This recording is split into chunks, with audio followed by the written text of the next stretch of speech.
Round 13 of the UCI Women's World Tour took the riders back to Belgium for the 27th edition of La Flèche Wallonne Femmes. Starting in the Grand Place in Huy, the end destination, the Mur de Huy. A change in start time from the typical early morning depart and mid-afternoon start time saw the crowds out in their droves to greet the riders at the team presentation. 7 climbs on the menu, including 2 times up the Côte d'Aref and 2 times up the Mur de Huy. It's really a race that I like in the calendar, so I'm looking forward. I think it's amazing for us that we can start at this time, and after the men, I think you can see already in the presentation there's way more people than that we are used to, and I think on the TV there will be way more people watching also, so it's a really great recognition for us. I do believe that weather will have a big impact on the race. It's quite cold and it seems like it's going to be raining. So as we can recall Tour de Flanders conditions, I feel like everyone is ready for brutal fight. Like last year we had a lot more hard hills in the final, so this is something totally different from this year now, but I'm curious to see how this will, what this will change. The riders wrapped up with their rain jackets and warm clothing under rainy skies, and the first time up the Mur de Huy, it was the breakaway of Martijn van der Velde and Hartmann, with chasers behind in Royakkers and Brown. The gap started to come down due to the impetus from Lidl Trek, but thanks to Koenig with strength in numbers. Hartmann began to struggle and was no longer able to stay with the duo out front.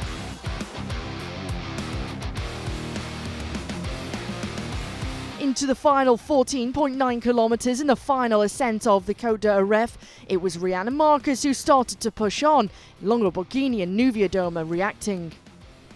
The sky wasn't the only thing looking ominous, because Paulina Royakkers sensed her opportunity and became a real threat as she attempted to bridge across to the 2 leaders with 10 kilometres to go. Royakkers' moves sparked real danger, Longo Borghini, Chabet and the world champion Kopecky bridging across, as did Marcus. With 2.7 kilometres to go, Marcus was solo with 15 seconds. Into the final part of the race, and the final ascent of the Mur de Huy awaited. The defending champion Demi Vollering decided she wanted the full control, and so the Dutch champion opted to set the pace from the bottom of the Mur de Huy. The 1.3 kilometre climb averaging 9.6%, but the maximum gradient a whopping 17%.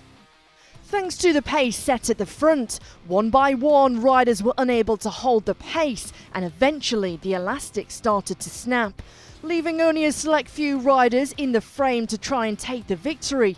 Ashley Mulman Passio with 10 top 10 finishes in the past, Nuvia Doma, Vollering, Elisa Longo Borghini, Labous and Avita Musique. 3 riders coming into this finale. Longo Borghini is the first to strike, but it's an immediate reaction from Nuvia Doma. 1 bike length becomes 2 bike lengths. The defending champion Vollering has no response. She cannot react. And now Longo Borghini is starting to struggle, but it's full force and it's full flight for Kasia Nuvia Doma, who's looking to try and give Canyon SRAM their first victory of the season. Polish power all the way to the top of this grueling Mur de Huy. Nuvia Doma, who has been waiting for a long 5 years for another victory to come along. It's arms aloft and the first Polish rider to win Flèche Wallonne Femmes.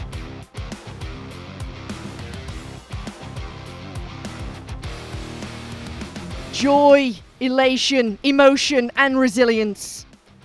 I've experienced a lot of failures, a lot of second, third places, so I never stopped believing that as a team we can win another race. So I do really hope that that race will inspire a lot of people to just keep believing, keep pursuing their dreams, because their reward is always there waiting for us.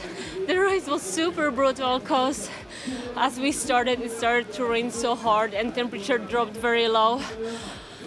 But deep inside I knew that this is my day. Somehow I just felt it, and to be honest the weather conditions were kind of on my side because I always benefit from hot races like this. So as a team we just kept positive, atmosphere. Even though we were all shaking from the cold temperature, everyone was there for each other, and my teammates were amazing, taking care of me, bringing me warm clothes so I could change and just remain focused on the final.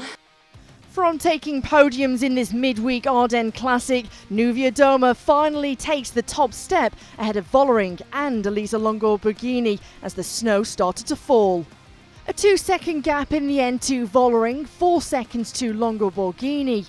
After that performance today, Kopecky remains in the UCI Women's World Tour Leaders jersey. Whilst missing the last 2 rounds, Petersen remains in the Best Young Riders jersey.